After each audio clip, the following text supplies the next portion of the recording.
the quiet workshop of Master Elian. In the oldest part of the town, where the streets curve the way rivers do when they have all the time in the world, there was a narrow lane that most people walked through without thinking. It smelled of rain on stone even when the sky was clear, and in the morning the air carried the faintest trace of warm bread from a bakery around the corner. Halfway down that lane, between a bookbinder and a shop that sold brass door handles polished to a sleepy shine, there was a wooden door with a small pane of glass set into it.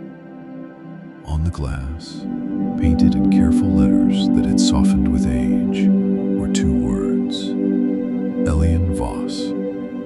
If you stood close enough, you could see the fine scratches that came from years of keys brushing the surface, from sleeves and parcels, from hands that had touched the door while thinking about other things. Beneath the name, in smaller letters, there was a second line: timepieces repaired. No chimes announced visitors. No bright bell rang out. The door opened with a steady, private sound, like a page being turned.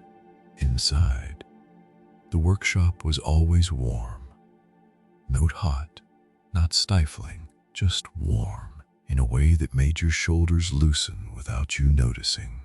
The first thing most people heard was not a tick, because there were too many ticks for anyone to stand out. It was a whole small weather of ticks, a patient, layered sound that seemed to move around the room. Some ticks were quick and bright. Some were slow and deep, like a calm heart. The second thing they smelled was oil, not sharp and unpleasant, but clean and faint, mixed with wood and paper and something like metal warmed by hands. The workshop was long and narrow, lit by tall windows that faced the lane. Sunlight came in at an angle and settled on the bench where Elian worked, turning dust into a soft glitter that drifted without hurry.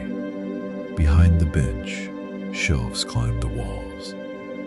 They held cases of tiny screws, sorted into neat rows, jars of springs coiled like sleeping snakes, trays of gears that caught the light and returned it in pale gold. There were clocks, too, standing and hanging and leaning. Some were ornate and proud, their faces painted with flowers. Some were plain and sturdy, meant for kitchens and schoolrooms. A few were so small they might have been mistaken for coins if not for the careful hands that held them. Elian Voss had been a watchmaker for so long that the work had shaped his fingers. His hands were not large, but they were steady, and the lines in his palms looked like maps. He wore a soft apron, once black, now worn into a comfortable charcoal. He kept a cloth in his pocket and used it the way other people used a sigh. His hair had gone gray in a gentle way, as if it had simply decided that gray suited the workshop. He did not rush. He did not dawdle either. He worked with the unspoken belief that timepieces deserved respect, that they had earned it by faithfully marking hours through laughter and grief and ordinary afternoons. He had learned the craft as a boy, at first by watching, then by sweeping, then by sorting, then finally by being trusted with a movement that no longer ticked. His own teacher had been a man with a voice like a soft file, always smoothing the edges of impatience. That teacher had told him on the first day he was allowed to open a watch that the secret was not cleverness, but kindness. A watch, he said, is a small city. If you go in there like a storm, you will frighten the residents. If you go in quietly, they will show you what they need. Elian believed this, and it showed in the way he greeted people who came through his door. He looked up, smiled without surprise, asked what had brought them. Often they arrived with a clock wrapped in cloth or a watch cupped in their palm as if it were a bird. Sometimes they came only with a question and left with an answer and a little more ease in their faces. That morning, the lane was damp and silver with mist. A boy came in, not running, but moving with a purpose that held the edge of urgency. His hair was dark and slightly too long, falling into his eyes. He wore a coat that had belonged to someone else before him, sleeves rolled up at the wrists. He stood just inside the door as if he had crossed into a different kind of air. Elian set down the loop he had been using and folded his hands. "Good morning," he said. The boy swallowed. "Morning, sir." Elian waited, because waiting was one of his tools. The boy stepped forward and held out his hand. In his palm lay a pocket watch, the kind with a lid that snapped shut. The case was dull with use, rubbed smooth at the edges. There was a small dent near the hinge, as if it had once fallen and been rescued quickly. "It was my grandfather's," the boy said. He spoke the words as if they were fragile. "It stopped last week. My mother says it can be fixed, but she also says it might be too old." Elian reached out, not grabbing, just offering his fingers. The boy placed the watch into them as if passing a responsibility. Elian turned it over, feeling its weight. He held it to his ear. The workshop's many ticks made it hard to hear silence, but he could feel it. He could sense the absence of motion, the way you can sense a room that has gone still after music ends. "It can be fixed," Elian said. He did not say it like a promise meant to soothe. He said it like a fact. The boy exhaled, some tension leaving him in a quiet rush. "Really?" Elian nodded. "It will take time." The boy's mouth twitched, as if he almost smiled at the word time and decided not to.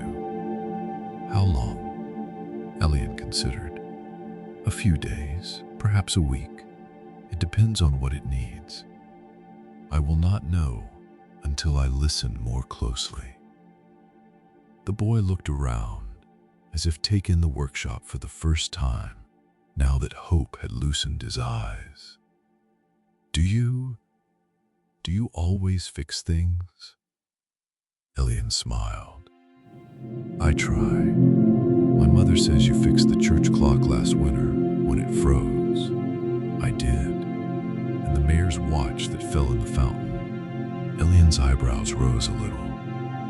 "That story travels faster than it deserves." The boy hesitated, then asked, "Do you ever make them? Not fix, but make a watch from nothing?" Elian's gaze moved to the back of the workshop, where a tall cabinet stood with doors that stayed closed most days. "Sometimes," he said.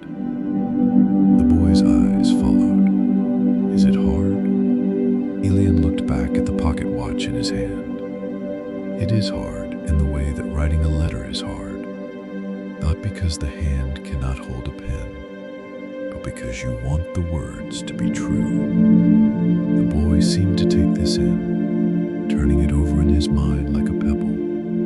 "My name is Tomas," he said, as if the workshop required introductions.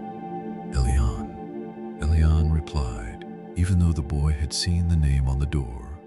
Names mattered more when spoken. Tomas nodded. "I can come back whenever you say." Elian reached for a small paper tag and a pencil. He wrote down Tomas's name, the date, and a brief note. Then he tied the tag gently to the watch's chain. "Come back in 5 days," he said. "In the afternoon, when the lane is brighter." Tomas's shoulders lifted again, not with worry, but with the newness of expectation. "Thank you," he said. and his voice held the warmth of someone who was learning that things could be repaired. When he left, the door closed softly behind him. The workshop returned to its layered ticking. Elian held the watch a moment longer, feeling the weight of its story, then set it on the bench beside his tools. He opened the lid with a careful thumb. Inside, the face was pale, the numbers dark and elegant. The glass had a small scratch across it, and at the edge, the enamel had a tiny chip that looked like a missing tooth. He pressed the button. The back sprang open. The movement inside was beautiful even without motion, a still arrangement of brass and steel, a small mechanical garden waiting for water. Elian leaned closer. He adjusted his loop. He listened in the way he had learned to listen, not only with ears, but with eyes and fingertips, and the quiet part of the mind that could recognize patterns. The watch did not merely stop. It had stopped, with a kind of stiffness, as if the energy that should have moved through it had been held back by something small but firm. He began to disassemble it, piece by piece, laying each part into a tray lined with soft felt. There was a particular satisfaction in taking apart something delicate and complex, not to destroy it, but to understand it. Screws came out like the first steps of a dance. Plates lifted, wheels appeared. The mainspring barrel sat like a heart in the center, waiting. As he worked, the day unfolded outside. The mist lifted, the lane brightened. The bakery sent out its warm scent again at noon. A woman came in with a wall clock that ran too fast. A man brought a wristwatch with a cracked crystal. Elian greeted them, examined the timepieces, took notes, set expectation. Each encounter was a small act of trust. In the afternoon, when the sun leaned into the window and made long rectangles on the floor, a soft knock came at the door. Elian looked up, expecting another customer, but instead he saw Mara. Mara did not belong to the town in the way the town thought about belonging. She had arrived 3 years earlier, with a suitcase that looked too light for all the places it must have been. She rented the rooms above the bookbinder, and she spent her days walking with a sketchbook tucked under her arm. Some people said she was an artist. Others said she was a teacher taking a break from teaching. Others said she was simply someone who liked to draw. Mara never corrected anyone. She was the kind of person who let others keep his stories if they needed them. She stepped inside and closed the door behind her, then stood a moment as if listening to the chorus of ticks. She smiled. "Elian," she said, like she was greeting a familiar sound. "Mara," Elian replied. "What brings you today?" She held up a small object wrapped in cloth, a request, and perhaps a favor. Elian gestured toward the bench. "Show me." She unwrapped the cloth to reveal a pendant watch, smaller than a pocket watch, with a chain and a little clasp meant to hang from a necklace. The case was silver, worn at the edges. On the lid, there was a faint engraving, the outline of a bird mid-flight. "It belonged to my aunt," Mara said. "She wore it every day. Then she stopped, and it sat in a drawer until I found it. It still ticks, but it loses time. Not much, just enough to be irritating." Elian took it and listened. The tick was soft and steady, but there was a slight unevenness, like a person walking with a shoe that did not quite fit. "I can regulate it," Elian said. "It will not take long." Mara nodded. "That is the request. The favor is different." She leaned on the counter, looking at the cabinet at the back. the one with the closed doors.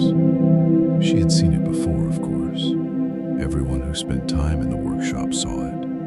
But Mara had a way of looking that made it feel as if she could see through wood.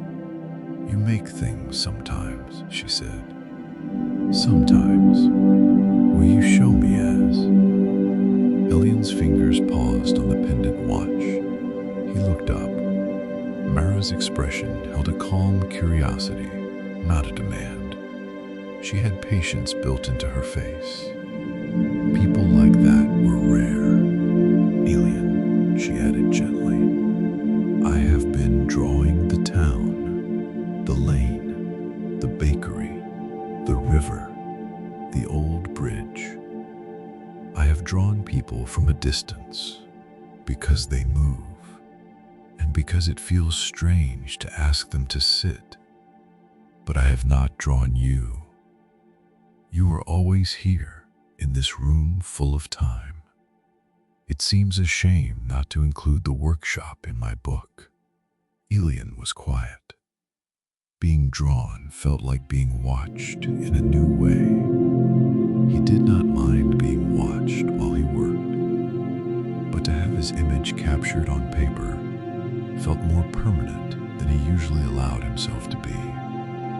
Mara continued, "I do not mean a portrait, if that sounds too heavy. I mean the hands, the bench, the little tools, the way the light falls.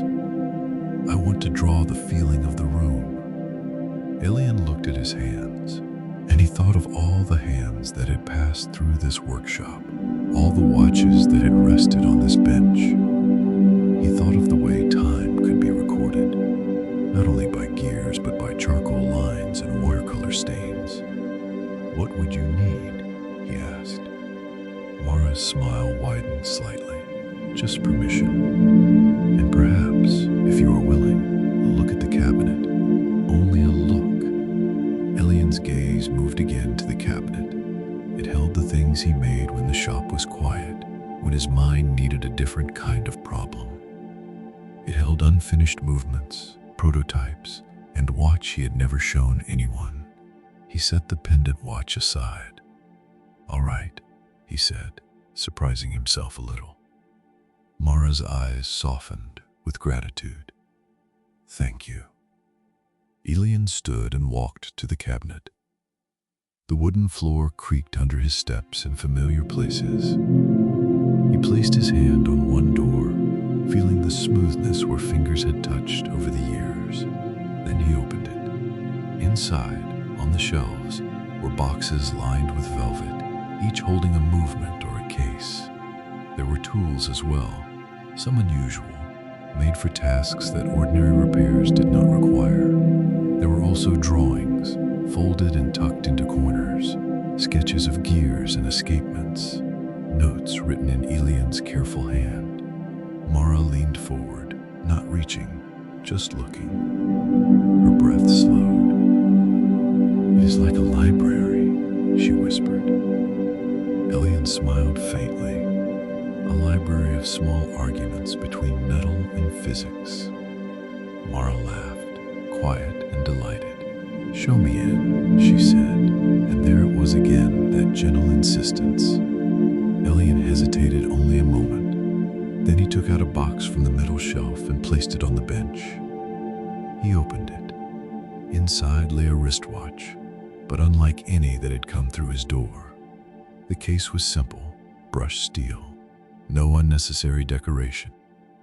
The face was pale, with numbers so fine they looked printed by a careful insect. There was no logo, no brand, no proud name. Only the hands, thin as reeds, and a second hand that rested like a thought. "It is yours," Mara said, not asking. Elian nodded. "I made it." Mara bent closer. "It is quiet.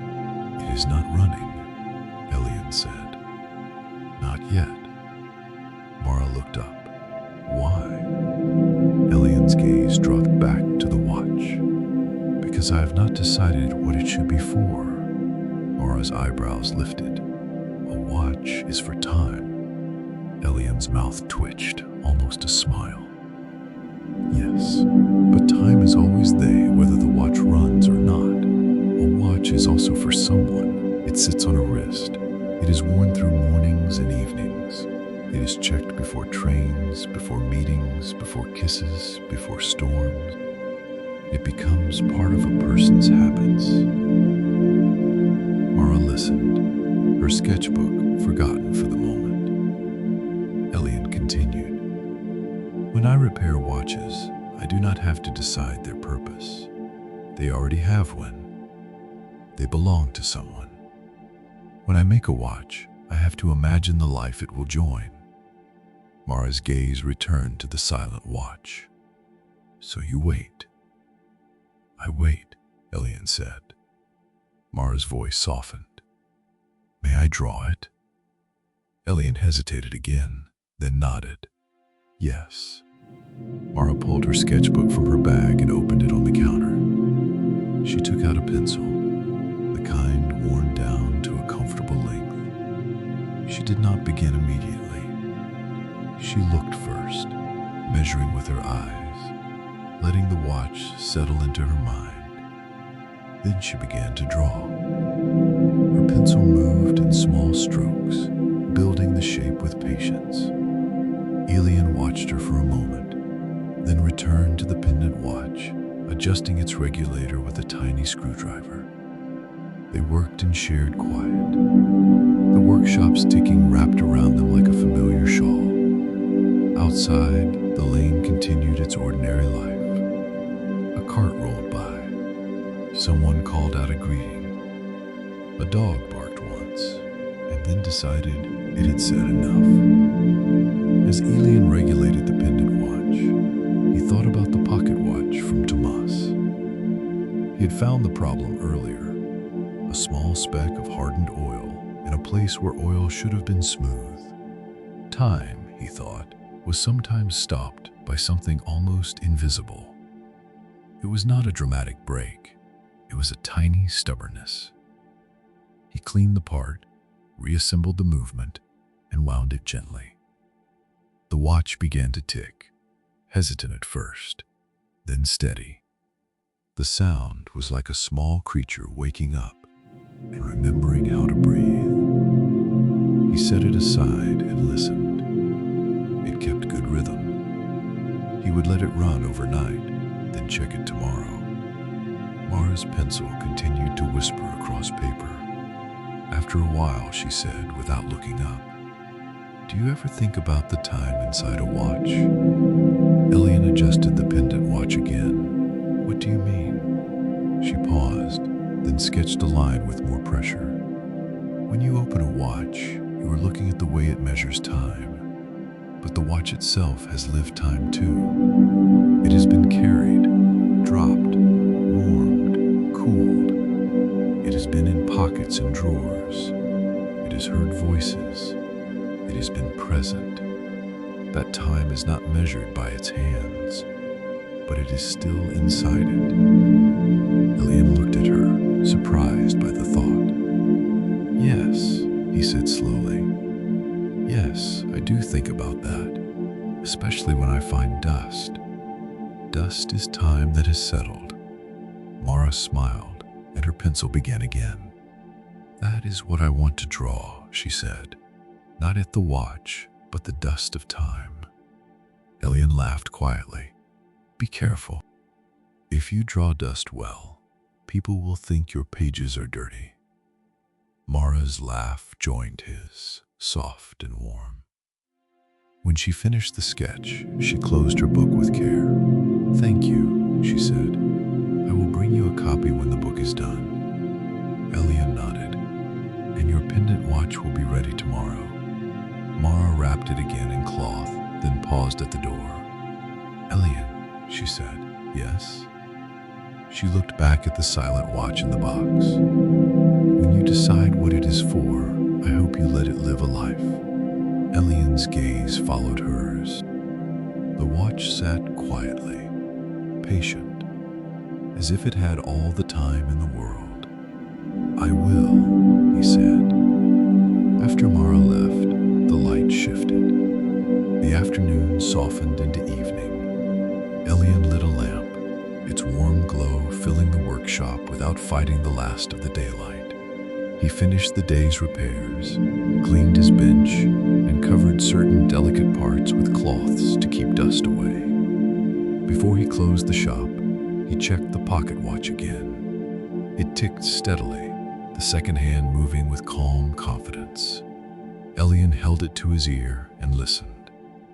Beneath the tick, there was something else, a faint hum of intention, as if the watch remembered that it was meant to keep going.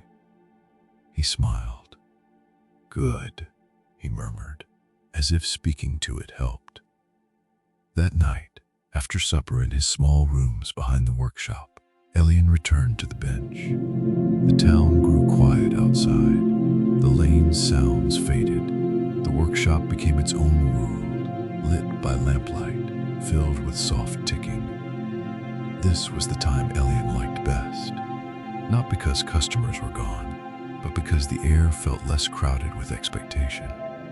At night, he could work on the things that did not belong to anyone yet.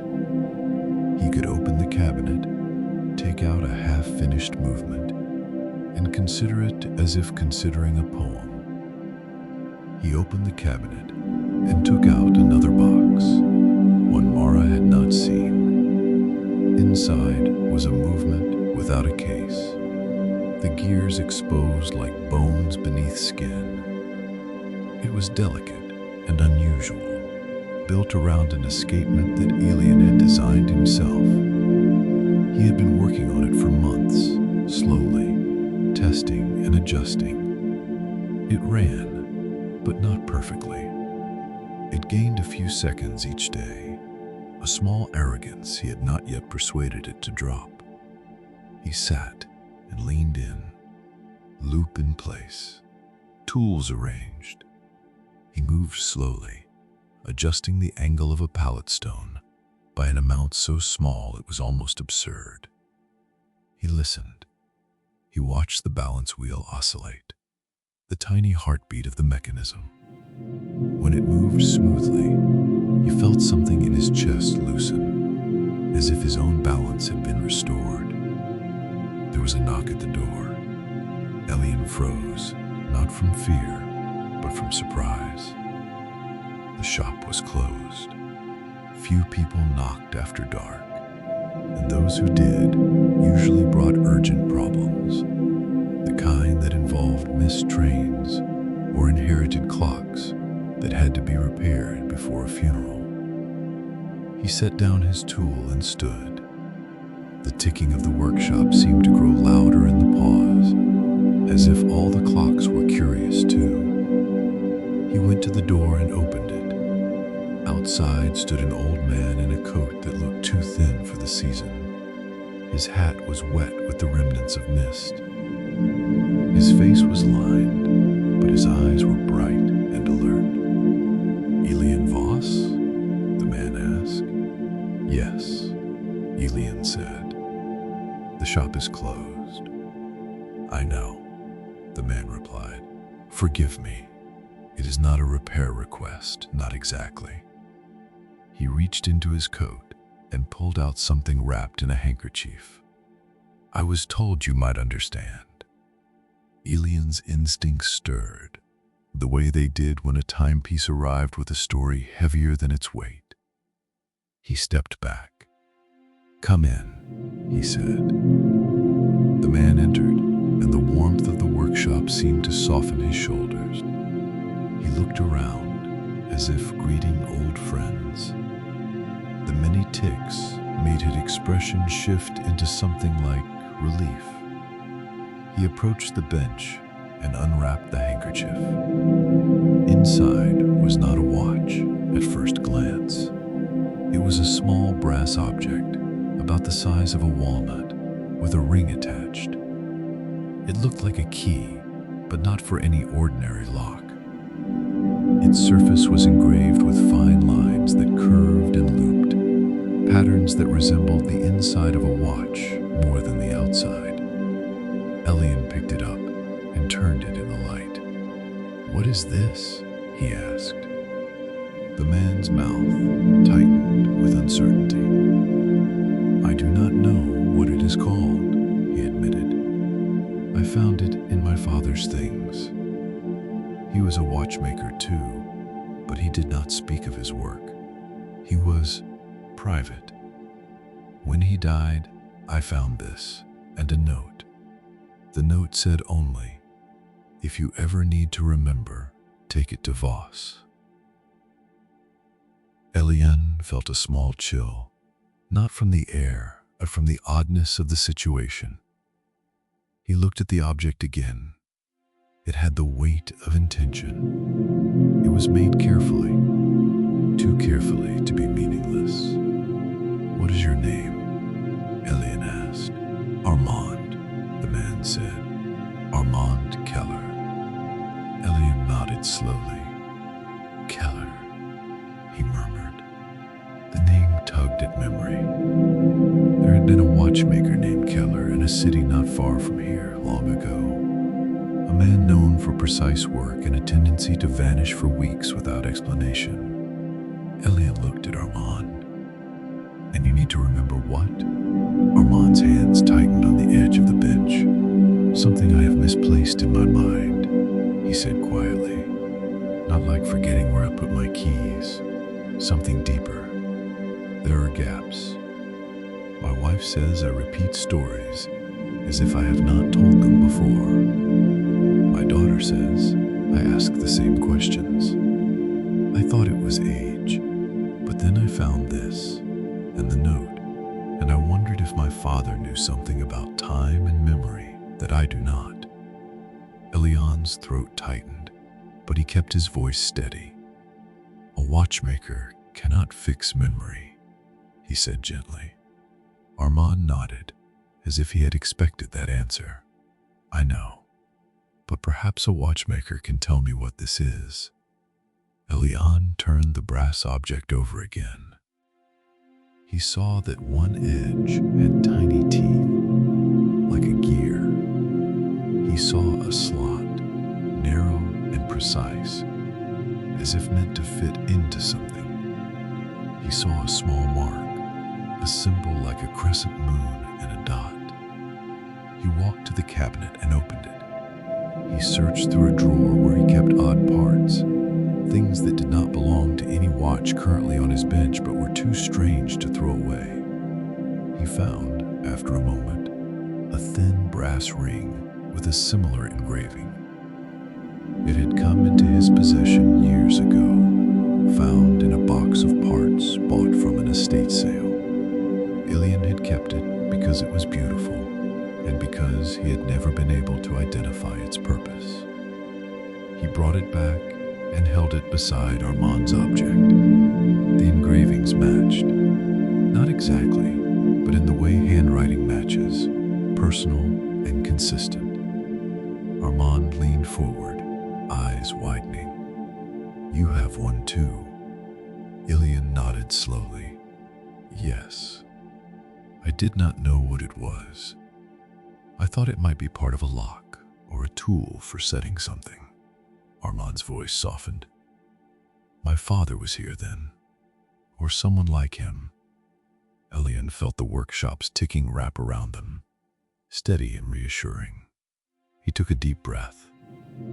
"There is something I have never spoken about," he said, surprised to hear the words in his own mouth. "Not because it is secret, but because it sounds like a story people would laugh at, and because I have not had proof, only hints." Armand watched him, still and attentive. Elian continued. "There are watchmakers who do not only repair watches, they build other things, things that measure time in different ways.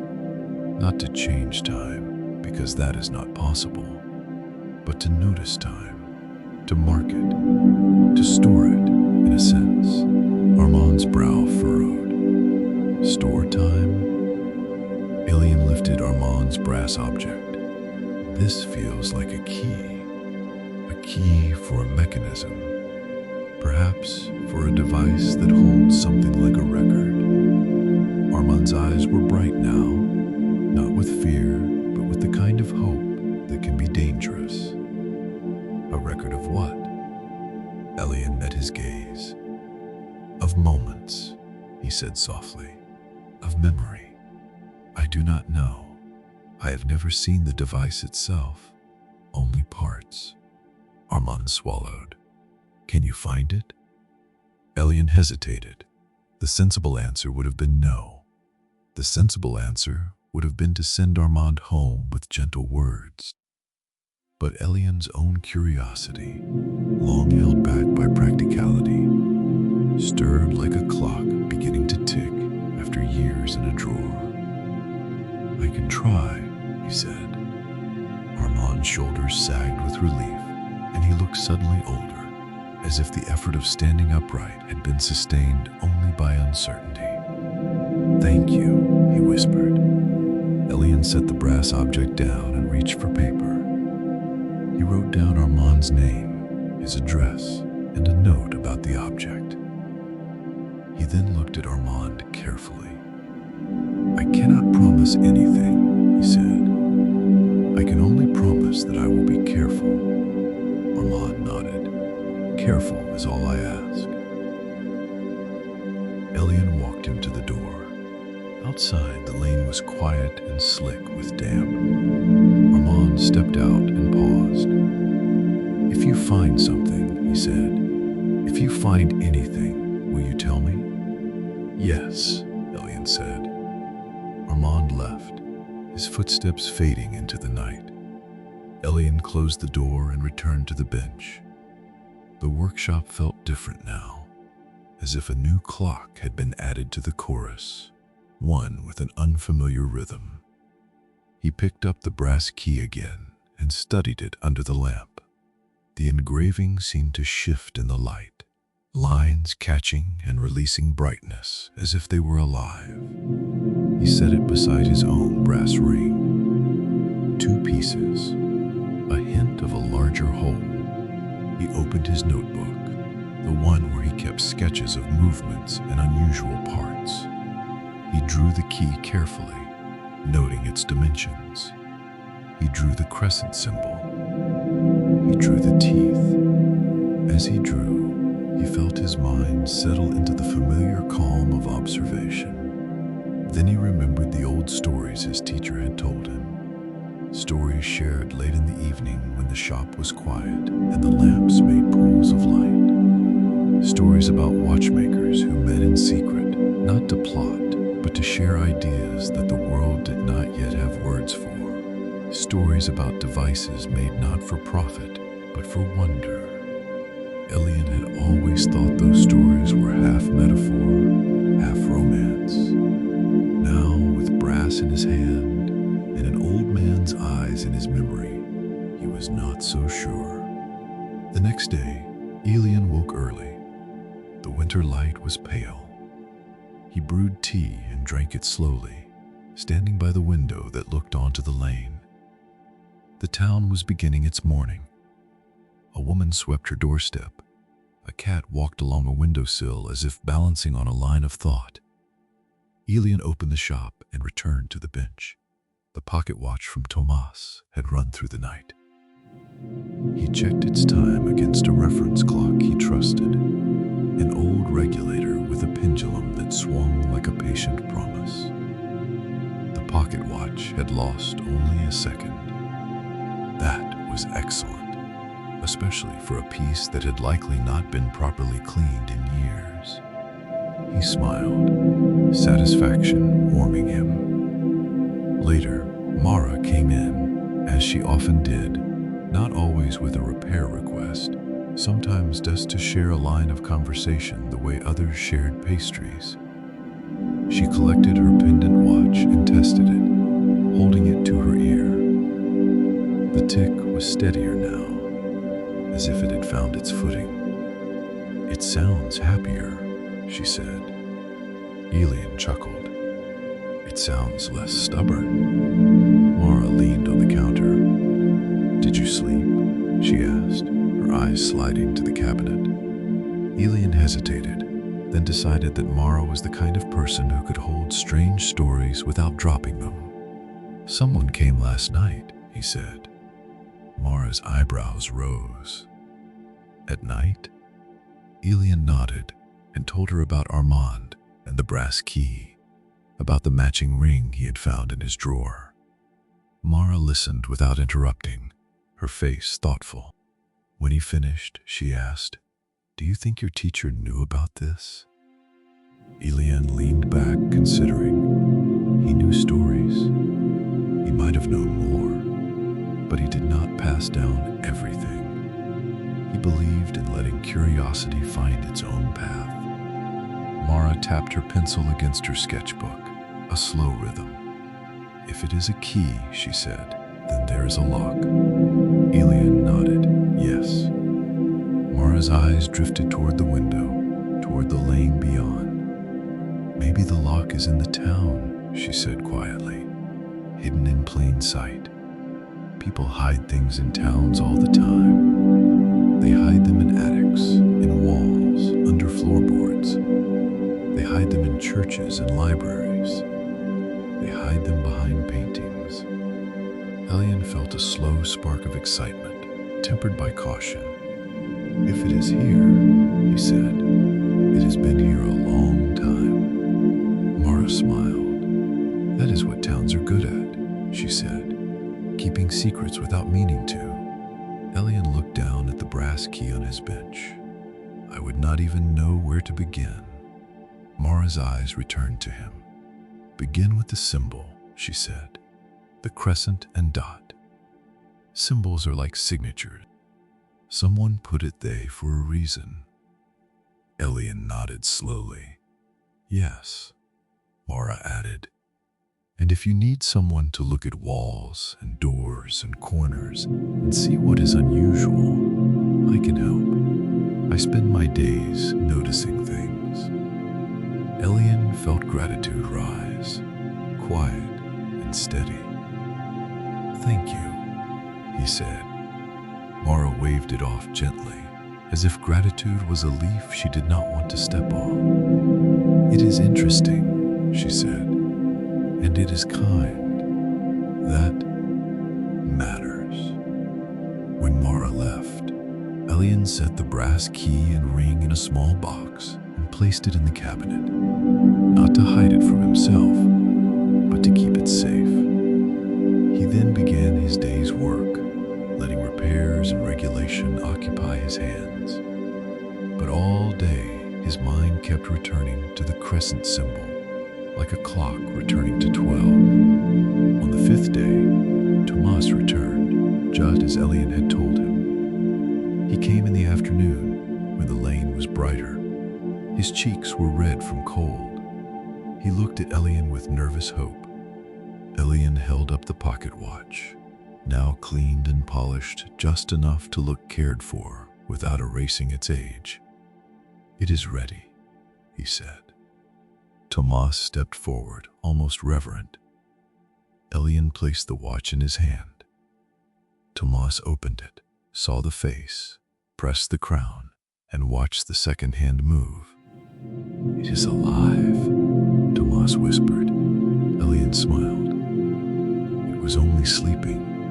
Tomas looked up, eyes shining. "How did you do it?" Elian considered how to answer. "I listened," he said, "and I cleaned, and I put it back together the way it wanted to be." Tomas frowned slightly. "The way it wanted to be?" Elian nodded. "Things have their own correct shape," he said. "Even small things. If you pay attention, they tell you." Tomas looked at the watch again, then at Elian. "Can you teach me?" he blurted, the words rushing out as if he had been holding them back. Elian blinked. Apprenticeship was not a small request. It was time shared. It was trust built over years. Tomas hurried on, cheeks flushing. "Not like right away. I mean, I still have school and chores and my mother needs help, but I could come sometimes. I could sweep I could sort screws. I could learn to listen. Elian looked at Tomas, at the earnestness in his face, at the way his hands held the pocket watch gently.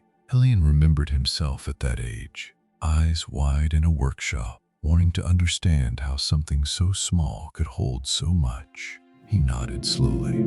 "You can come," he said, "on Saturdays." In the morning, Tomas's mouth opened in surprise. Then his face broke into a grin that could have lit the lane. "Really?" "Yes," Elian said, smiling now. "But you must be patient." Tomas nodded hard. "I can be patient. I can be so patient." Elian chuckled. "We will see." After Tomas left, Elian sat at his bench for a long moment, listening to the workshop. The ticks seemed different, as if they had welcomed a new possibility. A week later, on a Saturday morning, Tomas arrived early. He stood at the door a moment, then knocked softly. Elian let him in. Tomas looked around as if entering a place he had dreamed about. "What do I do first?" he asked. Elian handed him a broom. "Sweep," he said. Tomas took the broom like it was an honor, and he began to sweep with great seriousness, careful not to disturb anything. Elian watched, amused, then turned to his bench. There were repairs waiting, as always, but now there was also the feeling of someone else's curiosity in the room, like a second lamp. As Tomas swept, he asked questions. Not all at once, but in little bursts. "Why do some clocks tick louder?" "Because their cases amplify sound," Elian answered, "like a violin." "Why do some watches have more hands?" "Because people like to measure more things than ours." "What is the smallest screw you have ever seen?" Elian smiled. "Small enough to disappear if you blink." Tomas finished sweeping and looked at the trays of parts. "Can I sort screws?" he asked. Elian nodded and brought out a small box of mixed screws, the kind that came from old repairs, gathered and waiting to be organized. He set it in front of Tomas along with a magnifying glass. "Sort by size," Elian said, "and by thread. You will learn the difference." Tomas leaned in, his tongue sticking out slightly in concentration. Elian returned to his work, but he kept an ear on Tomas's breathing, on the small sounds of discovery. Hours passed gently. When the morning light shifted, Elian made tea and poured a cup for Tomas. Tomas held it carefully, as if afraid to spill the warmth. "This is the best smell," Tomas said, inhaling the workshop's mixture of oil and wood and tea. Elian smiled. "You get used to it," he said, then paused. "No, that is not true. You never fully get used to it. It always feels like a place where something can be made right." Tomas looked up, eyes thoughtful. "Do you ever fix things that are not watches?" Elian considered. "Sometimes I fix spectacles," he said, "and once I fixed a music box." Tomas's eyes widened. "A music box? Like it plays music?" Elian nodded. It had stopped. It needed cleaning and a new spring. Tomas's voice lowered. "Do you ever fix people's time? Like when they are late?" Elian chuckled. "That is harder." Tomas grinned, then asked, "What is that cabinet?" He nodded toward the back, toward the closed doors. Elian's heart gave a small shift. He had known this question would come. The cabinet drew curiosity, the way a closed book does. "That is where I keep projects," Elian said carefully. "Things I am working on." Tomas's eyes shone. "Can I see?" Elian hesitated, then decided that curiosity should not always be rewarded immediately. Patience mattered. "Not today," he said gently. First, you learn to respect small parts. Then you learn to respect bigger secrets. Tomas nodded, accepting this with surprising ease. Okay, he said, I can wait. Elian felt something warm settle in him, something like trust taking root. That afternoon, after Tomas left, Elian sat alone again in the workshop. He took out the brass key and ring from the cabinet and placed them on the bench. He studied the crescent symbol. He drew it again in his notebook, then began to look through old records.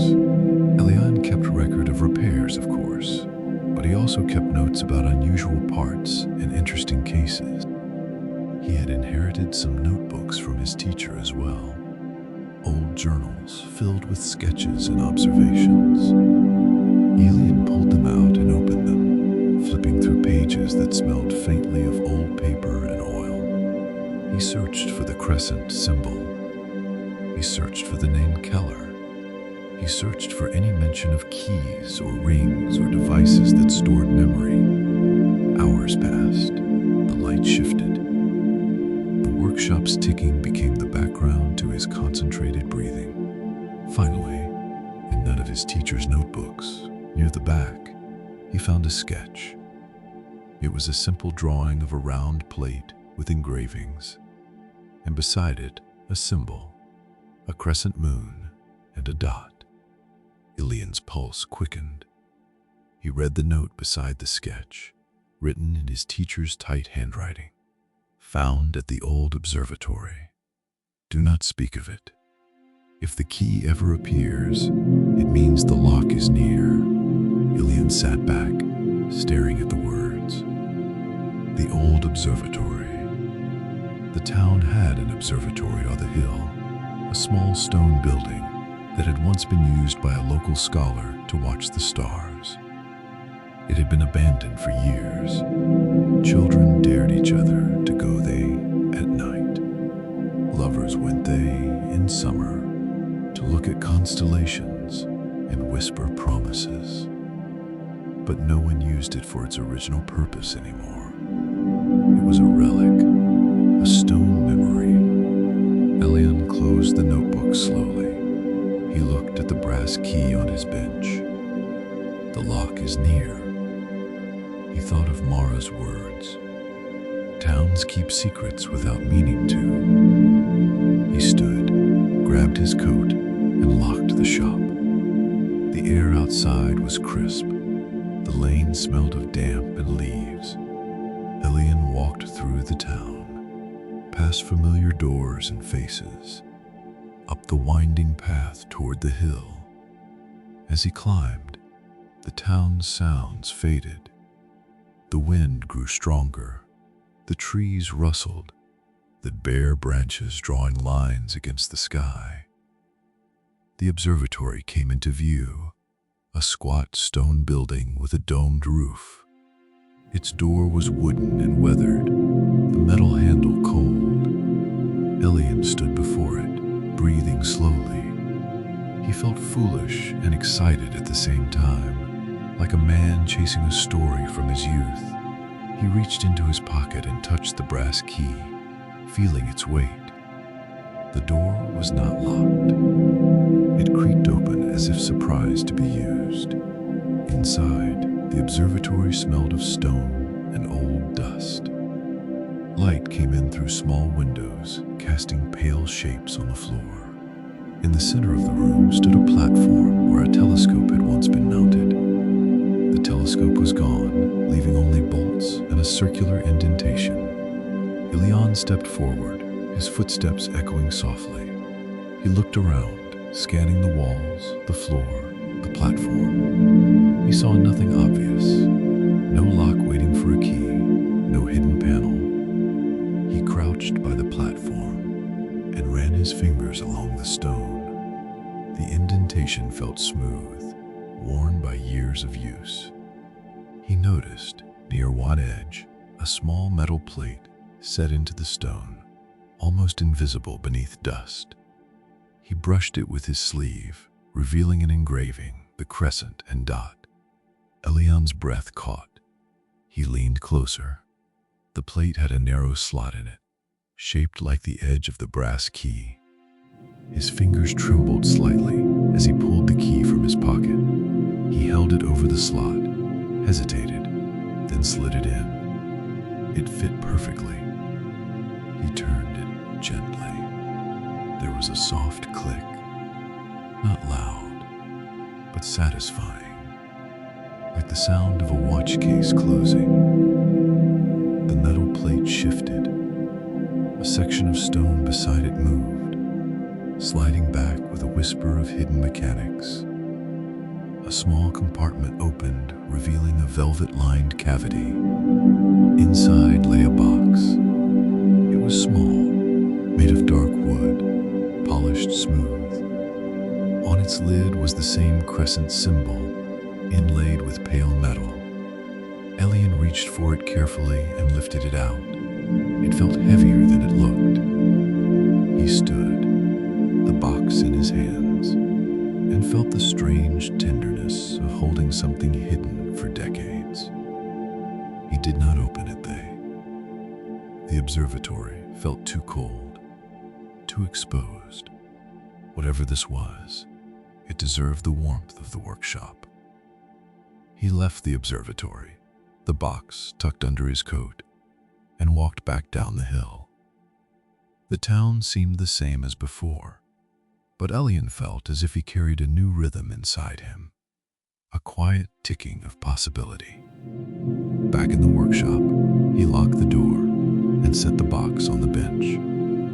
He lit the lamp, even though the day still held light. The box seemed to draw brightness, asking to be seen. Elian sat, took a deep breath, and opened the lid.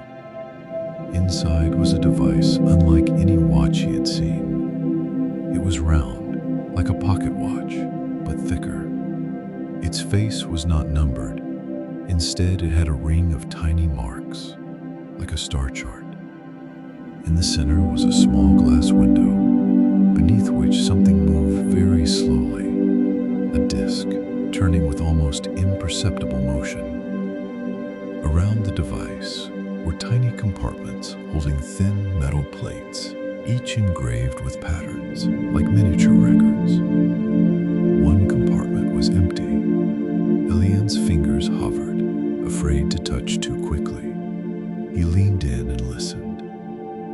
The device did not tick like a watch. It made a softer sound, a faint, steady whisper, like paper being turned very slowly. He noticed a slot on the side, shaped like the brass ring. He took his ring from the bench and slid it into the slot. It fit, and the device responded with a slight vibration, as if recognizing an old friend. The glass window in the center brightened subtly, not with light like a lamp, but with a clarity, as if something inside had come into focus. Elian frowned. It was not magic, he told himself. It was mechanism. It was clever engineering. But the effect felt like the workshop had taken a deeper breath. Elian lifted one of the thin metal plates from its compartment. It was cool and smooth. On its surface were tiny grooves, so fine they were barely visible. He remembered music boxes, how they cylinders stored melodies in raised pins. He remembered phonographs, how grooves stored sound. This felt like a cousin to those ideas, but smaller, more precise. He looked at the empty compartment. He looked at the device's face. He felt, suddenly, as if he were standing at the edge of something intimate, like opening someone's diary. He thought of Armand, of his worried eyes, of the gaps in his memory. He thought of his teacher's note. If the key ever appears, it means the lock is near. Elian set the plate down. He needed help. Not with mechanics, perhaps, but with seeing. He went upstairs to his small rooms and wrote a short note. Then he walked to the bookbinder's shop and climbed the stairs to Mara's rooms. He knocked. Mara opened the door a smudge of charcoal on her cheek. "Elian?" she said, surprised. "I found something," Elian said. Mara's eyes sharpened with attention. "Now?" Elian nodded. "It cannot wait long in my head. I need to show someone before I convince myself it is a dream." Mara grabbed her shawl and followed him down to the workshop without question. When she stepped inside, she paused as always, listening to the ticking. But this time her gaze went immediately to Elian's face. She could tell something had changed. Elian led her to the bench and lifted the lid of the box. Mara leaned in. Her breath caught softly. "What is that?" "I think," Elian said slowly, "it is a kind of watch, but not for hours, for moments." Mara's eyes traced the device's markings. "It is beautiful," she whispered. Elian pointed to the thin plates. "These feel like records," he said. "I found it in the old observatory, behind a hidden plate with this symbol." He showed her the brass key. Mara touched the edge of the box, careful. "So the town has been sitting on this," she murmured, quietly. Elian nodded. "A man came to me, Armand Keller.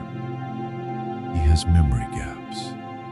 His father left him this key and told him to bring it to me if he ever needed to remember." Mara looked up, her expression softening. "So this is about remembering?" Elian swallowed. "Yes." Mara sat on the stool, her gaze returning to the device. "Does it work?" she asked. "I do not know," Elian admitted. "It is running in some way, but I do not know how to read it." Mara's fingers hovered over the center window. "Maybe it needs a plate," she said. "Maybe the plates are labeled." Elian shook his head. "No labels, only patterns." Mara pulled her sketchbook from her bag, flipped to a blank page, and began to draw the device quickly, capturing its shape and markings. "Patterns can be read," she said. "You taught me that dust is time. Maybe grooves are memory. Maybe the patterns correspond to something else. Sound, light, motion." Elian watched her draw and felt his mind settle again. Mara's presence turned the strange into something workable, something that could be approached with patience. They examined the device for hours. Elian used his loupe to inspect the grooves. Mara drew them larger, translating fine lines into visible shapes. Elian discovered that the device had a mechanism that could accept a plate and move it past a tiny stylus, like a phonograph, but far smaller. He found a spring that could be wound. He found a lever that could be moved. When Elian wound the spring gently and moved the lever, the device's center window shifted. It did not display numbers, but it showed a faint moving pattern, like shadows crossing water. Mara stared, entranced. "It is like looking at smoke," she whispered. Elian listened carefully. At first, he heard only the workshop's ticking. Then he heard something else, so faint he thought he imagined it. A voice, distant and soft, as if coming through a wall. Mara's eyes widened. "Did you hear that?" Elian nodded slowly, his heart pounding. "Yes." The voice grew clearer, not loud, but distinct enough to carry words. It sounded like an older man, speaking calmly, telling a story. Elian's breath caught. He recognized the cadence, the way words were shaped. It was his teacher's voice. Mara looked at Elian, astonished. "It holds voices," she whispered. Elian's hands trembled slightly. He reached out and steadied the device, as if it might run away. His teacher's voice continued, telling a story about the observatory, about watching stars, about how time above and time below moved differently, and how memory was a kind of star map inside the mind. Elian felt tears sting his eyes, unexpected and sharp. He blinked them away, not wanting to miss a word. Mara listened, her face intent, her pencil still. The voice spoke for a long time, then faded as the plate reached its end. The device's center window dimmed. The workshop's ticks returned to the forefront. Elian sat back, breathing hard as if he had run. Mara's voice was soft. "Your teacher left you this," she said. Elian swallowed. "Not just me," he said, thinking of Armand. "He left it for anyone who needed to remember." Mara looked at the empty compartment. "And someone took one plate," she said. "Or it was never there." Elian nodded slowly. "Armand's father may have taken it," he said. "Or someone else." Mara closed her sketchbook gently. "You have to tell Armand," she said. "Yes," Elian agreed, "but carefully. He is already scared." Mara nodded. "We will be careful." Elian looked at her, grateful again. "We?" he asked. Mara smiled. "You have let me see the cabinet," she said. "You have let me see a device that holds voices. I am already part of this story, whether I intend it to be or not." Elian laughed softly, the sound full of relief. "All right," he said. "We." The next day, Armand came to the workshop. Elian had sent a message through the town's slow but reliable network of neighbors. Armand arrived with his hat in his hands, eyes anxious. Elian invited him in and guided him to the bench. Mara sat quietly in the corner, sketchbook closed, her presence gentle. Elian opened the wooden box and showed Armand the device. Armand stared, his mouth slightly open. "My father," he whispered. "He made this." Elian nodded. "Or he helped make it." Armand reached out, then stopped, afraid to touch. "Does it work?" Elian took a breath. "It holds voices," he said. "It holds recordings on these plates. We listened to one last night." Armand's eyes filled with tears so quickly it startled Elian. "A voice?"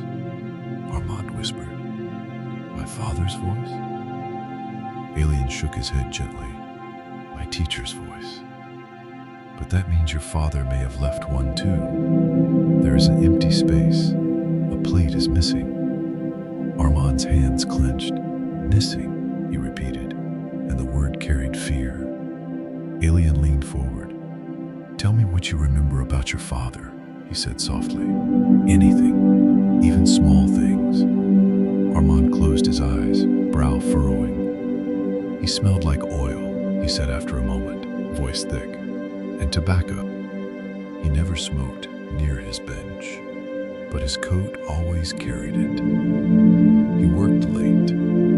He spoke to himself sometimes, like he was teaching an invisible student.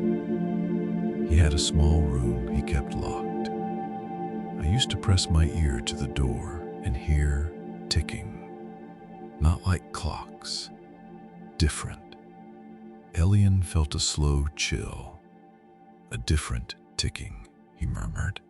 Armand nodded, eyes still closed. Then Inde the ticking stopped. He came out of the room pale, as if he had been underwater. "He told me to remember Thing. He said, if you ever lose your thread, find Voss, find the observatory, find the key." But I did not understand. I was young. I thought he was being dramatic.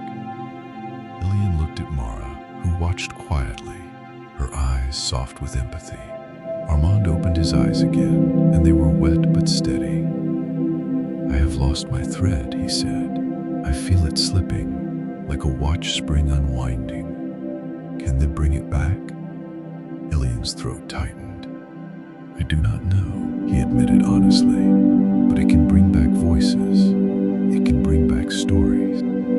Perhaps hearing your father's voice could anchor you. Armand nodded slowly, like a man accepting a fragile rope offered over a cliff. Elian pointed to the empty compartment. We need the missing plate, he said, or we need to make a new one. Armand blinked. Make ud? Elian nodded. If we can understand how the device writes, if it can record, not only play back. Mara's voice entered, soft but clear. The patterns are grooves, she said, like a record. It might be able to engrave them.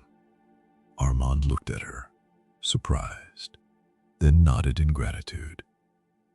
If it can, he said, then I want to record what I still have, before it slips further, even if it is messy, even if it is not the whole story. Elian felt the weight of the request, to record memory, to capture a life in grooves. He nodded slowly. We will try, he said. Over the following weeks, the workshop became a different kind of place. It still repaired watches. Tomas still swept and sorted screws on Saturdays. Customers still came with clocks that ran too fast or too slow. The town still moved through its days. But beneath that ordinary rhythm, Elian and Mara worked on the device, and Armand came often, sitting quietly while they tested and adjusted. They discovered that the device did indeed have a recording mechanism, delicate and precise. It used a tiny stylus and a blank metal plate that could be engraved with grooves. Elian had to make new plates because none were left. He experimented with thin alloys, trying to find a first soft enough to engrave but durable enough to hold detail. Mara helped by observing the grooves under magnification and drawing them so they could compare patterns. Armand sat at the bench when they were ready, hands folded, eyes nervous. Elian placed a blank plate into the device. He wound the spring carefully. He moved the lever into a position marked by a barely visible line. The device's center window brightened slightly, as if attentive. Elian looked at Armand. Speak when you are ready, he said. Armand took a breath and began to speak. At first, his voice trembled. He spoke of his childhood, of his father's workshop, of the smell of oil and metal. He spoke of his mother singing while she hung laundry. He spoke of the day he first held a watch movement in his hand and felt it tick against his palm like a living thing. As he spoke, Elian watched the device, watched the stylus move, carving grooves into the metal. The sound of engraving was faint, like a pencil on paper, almost lost beneath the workshop's ticking. Mara watched Armand's face, noticing the way his expression shifted as he spoke, the way memory pulled him forward and then let him rest. When Armand finished, he exhaled, looking drained but lighter. Elian stopped the device and removed the plate with great care. Do you want to hear it? Elian asked. Armand hesitated, then nodded. Elian placed the plate into the playback position and started the device. Armand's voice emerged, softer now, slightly distant but unmistakable. It spoke the words he had just said, returning them like a gentle echo from a cave. Armand's eyes filled again. He pressed a hand to his mouth, as if holding himself together. It is me, he whispered. Mara's voice was quiet. And it will still be you, even if you forget, she said. It will be here. Armand nodded, tears slipping down his cheeks without shame. Thank you, he said. Thank you for giving me a place to put what I cannot hold forever." Elian felt tears in his own eyes again, and he did not wipe them away this time. The workshop's ticking seemed to soften, as if listening too. From then on, Armand recorded more plates. He recorded stories of his wife, how she laughed when she tried to bake bread and burned it. He recorded the smell of the river in summer. He recorded the feeling of holding his daughter's hand on her first day of school. He recorded the day his father died, and the strange locked room, and the different ticking. As Armand spoke, sometimes memories emerged that surprised him, details he had forgotten he still had. Sometimes he paused, searching, and the gap would open like a silent doorway. In those moments, Elian would not rush him. Mara would not fill the space. They would simply sit, letting the silence be part of the recording too, because silence was also a truth. Meanwhile, Tomas learned. He learned to disassemble simple watches, to clean parts with gentle motions, to oil sparingly, to respect springs that could leap. He learned to listen, not only for ticking, but for the subtle difference between a healthy tick and a strained one. One Saturday, Tomas arrived and found Mara in the workshop, sketching the device. He stared, wide-eyed. "What is that?" Tomas asked, forgetting his broom. Mara looked up and smiled. "A special kind of timepiece," she said. Tomas looked at Elian. "Can I see?" Elian hesitated, then nodded. Tomas had been patient. He had shown respect. And perhaps, Elian thought, the device was not meant to be hidden forever. Perhaps it was meant to be used carefully by those who understood patience. Elian lifted the lid of the wooden box and showed Tomas the device. Tomas leaned in, eyes huge. "It does not have numbers," Tomas whispered. "No," Elian said. "It measures something else." Tomas's gaze fell on the thin plates. "What are those?" "Stories," Mara said softly. Tomas blinked. "Stories?" Elian nodded. "Recorded stories." Tomas looked at the device, then back at Elian. "Like a music box, but for talking." "Yes," Elian said. Tomas's voice dropped to a reverent whisper. That is amazing." Elian smiled. "It is also delicate. You do not touch it unless asked." Tomas nodded quickly. "I will not." Mara returned to her sketch. Tomas picked up his broom and swept with extra care, as if the floor itself had become part of something sacred. As months passed, the workshop became a place not only where watches were repaired, but where time was treated with unusual tenderness. People still came with ordinary requests, and Elian still served them with steady hands. But in the evenings, after the door was locked, the workshop held voices and memories, captured in thin grooves. Elian began to notice changes in Armand. Not dramatic, not miraculous, but subtle. Armand still had gaps.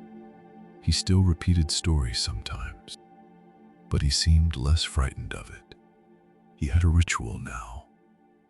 When he felt uncertain, he came to the workshop, and Elian would play back a plate. Armand would listen to himself, to his own voice anchoring him. Sometimes he would laugh, hearing a detail he had forgotten he had recorded. Sometimes he would cry softly, but always after, he would breathe more evenly.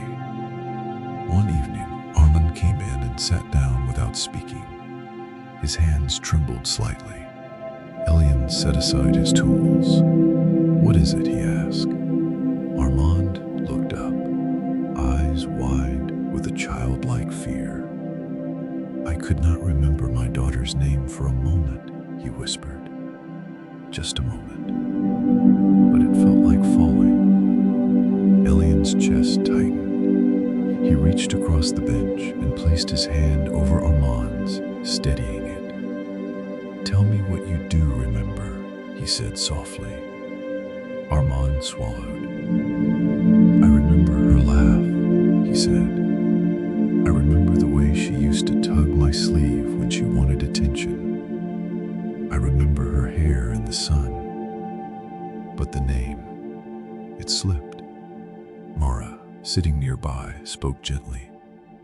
"Names are strange," she said. "They are small hooks.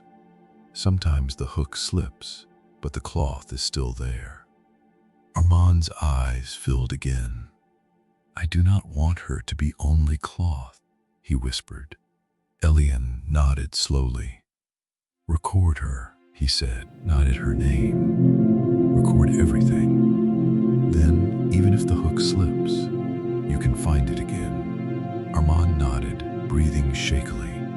"Yes," he whispered. They recorded a plate that night, Armand speaking his daughter's name again and again, not like a chant, but like a man laying stones to make a path. He spoke of her as a child, as a teenager, as an adult. He spoke of her first words, her first bicycle, her first heartbreak. He spoke of the day she moved away and the quiet that settled in the house afterward. When the recording ended, Armand looked exhausted but calmer. Elian played it back immediately, and Armand listened, tears running down his cheeks. When his daughter's name came through the device, clear and warm, Armand closed his eyes and let it wash over him. Afterward, he whispered, "Thank you." And the words were not only to Elian, but to the device, to his father, to time itself. One night, long after Armand had gone home and Mara had returned upstairs, Elian sat alone with the silent watch he had made, the one still waiting in its box. He took it out and held it in his palm. He watched the still hands. He thought of purpose. He thought of Armand, of memory slipping, of grooves holding what hands could not. He thought of Tomas, young and eager, learning patience. He thought of Mara, drawing dust and time with pencil lines. He thought of his teacher's voice emerging from the device like a star appearing behind cloud. Elian understood then, quietly, what the watch he had made was for. It was not for measuring hours for a businessman rushing to meetings. It was not for impressing anyone with elegance. It was for someone who needed a steady rhythm to hold on to. Someone who needed time not as a weapon, but as a companion. He thought of Armand again, and of the way Armand's hands trembled. He thought of Armand's fear when names slipped. He thought of how a watch on a wrist could be touched, felt, checked, used as an anchor. Elian opened the watch case and examined the movement. He made small adjustments, careful and precise, then wound it gently. The balance wheel began to move. The watch ticked, soft but steady. It sounded like calm. Elian smiled, feeling something settle in him, a decision made. The next day, when Armand came in, Elian placed the watch on the bench between them. Armand looked at it, puzzled. "What is this?" Elian's voice was gentle. "It is a watch I made," he said. "It is not fancy.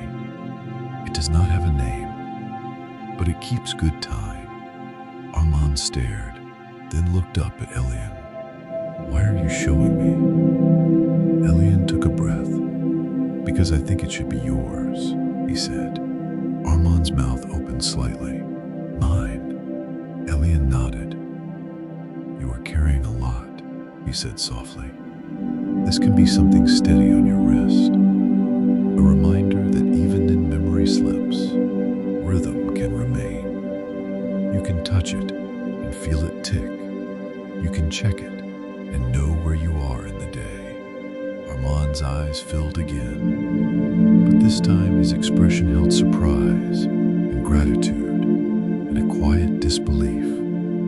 "Elian," he whispered, "I cannot pay you for that."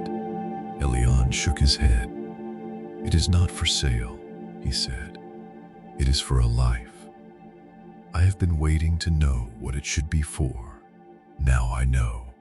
Armand reached out slowly and touched the watch, as if it might vanish. His fingers trembled. "It is beautiful," he said, voice thick. "Not because it shines, but because it is yours, and you are giving it." Elian smiled faintly. "It is also stubborn," he said, "like most things worth keeping." Armand laughed through tears, the sound warm and human. "Then it will suit me," he said. Elian helped him fasten it to his wrist. The watch sat there simply, its face calm. Armand lifted his arm and held it to his ear. The tick was steady, close to his skin. "It is like a heartbeat," Armand whispered. Elian nodded. "Yes," he said. From then on, Armand wore the watch every day. Sometimes he came into the workshop just to show Elian that it was running well, as if reporting on a friend's health. Elian would smile and nod, adjusting it slightly when needed, always careful. Tomas continued to learn, and as he grew more skilled, Elian let him assist with small repairs. Tomas's hands became steadier, his eyes became sharper. He began to understand the language of ticking. Mara continued to draw, filling her sketchbook with the workshop, the device, the lane, the observatory. One evening she brought Elian a finished drawing. It showed the bench with tools, the lamplight, and Elian's hands holding a watch movement. The drawing captured the quiet concentration, the tenderness of careful work. Elian stared at it for a long time. "You made my hands look kinder than they are," he said finally. Mara smiled. "I drew what I saw," she said. "You cannot blame me for your own kindness." Elian laughed softly and placed the drawing on the shelf behind his bench, where he could see it when he looked up. Seasons shifted. Winter softened into spring. The lane smelled of wet earth and new leaves. The bakery's windows opened, letting out warm air. The town's river ran faster with snowmelt, bright and lively. One day, Tomas arrived on a Saturday morning and announced, with the seriousness of someone delivering official news, "My mother says I can come twice a week now, after school, if you still want me." Elian smiled. "I still want you," he said. Tomas beamed and picked up his broom. That afternoon, after Tomas left, Elian found himself thinking about the device again, about the plates they had recorded. There were many now, each labeled in Elian's careful hand with the date and a brief description. Armand's childhood, Armand's wife, Armand's daughter, Armand's father, and the locked room. Elian's teacher's plate, the first they had played. Elian realized that the device was becoming an archive, a library of voices, not only Armand's, but potentially others. He discussed it with Mara one evening. She listened, then said, "If you let others use it, you must be even more careful." Elian nodded. "Yes," he said. "It is intimate. It could be misused." Mara tapped her pencil thoughtfully. "Then perhaps it should be used only for those who truly need it," she said. "Not for curiosity, not for entertainment, for care." Elian agreed. "For care," he repeated. They decided to keep it quiet. They told no one beyond what was necessary. The workshop remained what it had always been to most, a place where timepieces were repaired. But for a few, it became something more, a place where time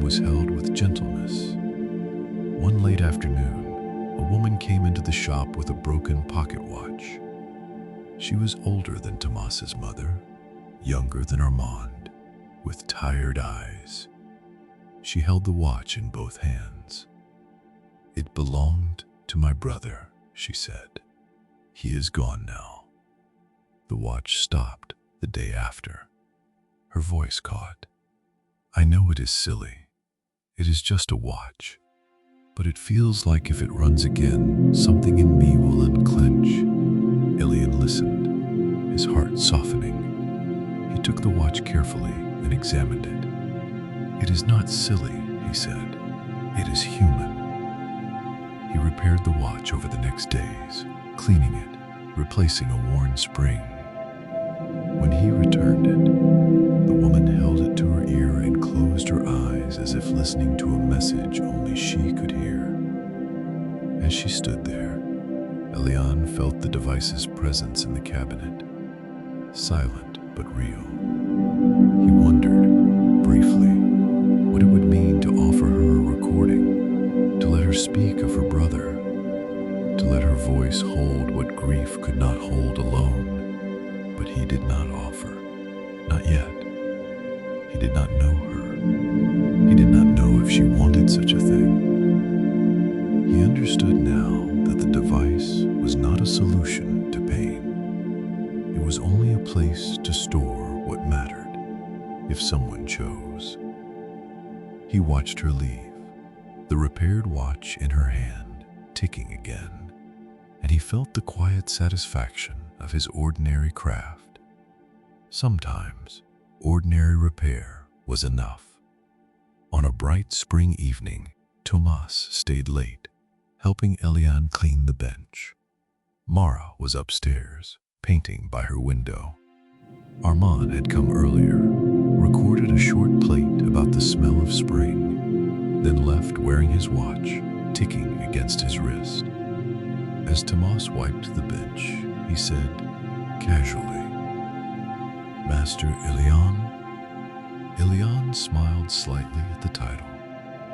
He had not told Tomas to call him that, but Tomas had begun to do so naturally, and Elian had found he did not mind. "Yes?" Tomas hesitated, then asked, "Do you think time can be kind?" Elian paused, cloth in his hand. "What makes you ask that?" Tomas shrugged, eyes on the tools. "People say time takes things away," he said. "They say time heals. They say time is money. They say time is cruel. But in here, time sounds gentle." Elian felt warmth in his chest. He looked around the workshop, at the clocks, the watches, the steady chorus of ticks.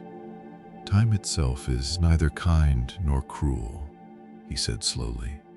"It simply moves. But what we do with it and how we hold it can be kind." Tomas nodded, chewing on the words. "So a watchmaker is someone who holds time kindly." Elian smiled, touched by the thought. "A watchmaker is someone who tries," he said. Tomas grinned, then asked, "Will you tell me stories about your teacher sometime?" Elian nodded. "Yes," he said, "someday soon." Tomas finished wiping and set the cloth down. "Good," he said, satisfied, as if this was a promise he could trust. When Tomas left, the workshop grew quiet again. Elian stood alone, listening to the ticking. He thought of his teacher's voice captured in grooves. He thought of Armand's stories. He thought of Tomas's questions. He realized, with a gentle surprise, that the workshop was not only a place where timepieces were repaired, it was a place where time itself was given shape. In a watch, in a story, in a drawing, in a steady tick on a wrist. Elian returned to his bench and opened the cabinet. He took out the wooden box and lifted the lid. The device sat it, patient. He ran his fingers lightly over the crescent symbol, feeling the cool metal. He did not start it. He simply sat with it, letting its presence remind him that even as days passed, even as seasons turned, there were ways to hold what mattered, ways to make time less sharp. Outside, the lane grew dim. The bakery closed. The town's river continued to move, carrying reflections of sky and street lamps.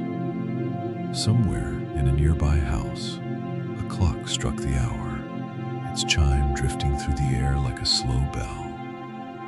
In the workshop, the watches and clocks kept ticking, each one marking time in its own voice.